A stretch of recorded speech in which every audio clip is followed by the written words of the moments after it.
It's time for our key matchups for the upcoming game between the Patriots and the Bengals. Obviously, a lot of storylines happening off the field this week leading up to this matchup, but it's time to break down what we think will happen on the field. I'm Sierra Goodwill here with Evan Lazar and Alex Barth. Now, obviously, the overarching kind of key matchup of this game is the coaching matchup. Bill Belichick versus Zach Taylor, not only for what's, like I said, game plan, but also what's it going to be like? Is there going to be some awkward tension between these two? Well, can I just say thank you to Zach Taylor for giving us content for the week? Yeah. As annoying as this storyline is, I don't know what we'd be talking about right now. Probably Tom Brady's contract, Antonio Brown, if this hadn't come up.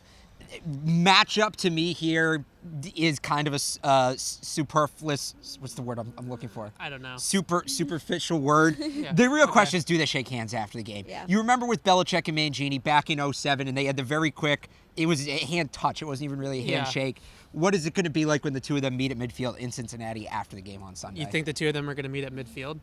That I don't know if they will, but I actually look at it too a little bit with Zach Taylor. We talked to him yesterday, and he's still pissed off about it. Yesterday, it's been a couple of days now. Is he, or is he playing into it? No, he's still pissed off Is this about him trying to Alex. motivate He his said team? no comment 5 times, and he was pretty ticked off about the questions. I think he's definitely still got something up his you-know-what about this entire situation. I'm interested to see what do the Bengals pull out. They're a 1-12 football team that are playing a team that they want to beat now because of this entire thing. Trick plays, gadget plays, wildcat offenses. Like, what are they going to do in this game? Because I don't think the Bengals are playing this game straight up. I think if the Bengals know they're going to lose 45-0 if they try to play the Patriots straight up on Sunday. So some weird stuff. I'm anticipating some weird stuff to happen in Cincinnati. And obviously one of the best offensive weapons that the Bengals have, if not the best, is running back Joe Mixon. He's kind of been catching fire recently as well. And I know, Alex, you want to talk about how he's going to match up against the Patriots linebackers. Yeah, it's no secret. We've seen it week in and week out. The Patriots have struggled covering running backs, and if the Bengals have any shot of putting points on the board, it's going to be throwing to Joe Mixon in the flat. So whether it's Jamie Collins, whether it's Kyle Van Noy, maybe Patrick Chung factors in here a little bit as well, but being able to step up, cover Joe Mixon, not necessarily deny him the ball. If he's catching the ball behind the line of scrimmage and then getting back to the line, maybe 1 yard, that's fine. But you have to contain what he is doing, what Joe Mixon is doing after the catch. If you're the Patriots,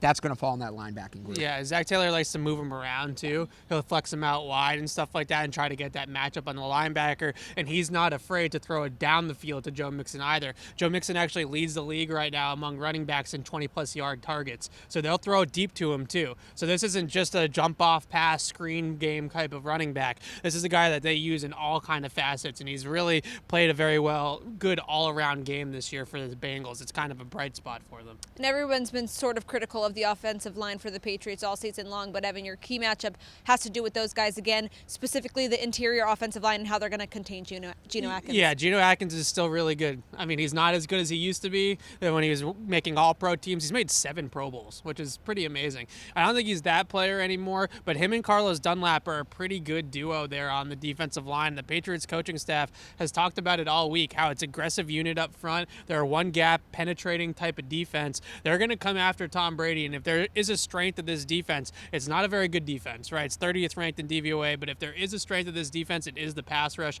It is the guys up front. And given the fact that Patriots have struggled, like you said, Sierra, kind of blocking people over the last, 11, 12, 13 games, what has it been?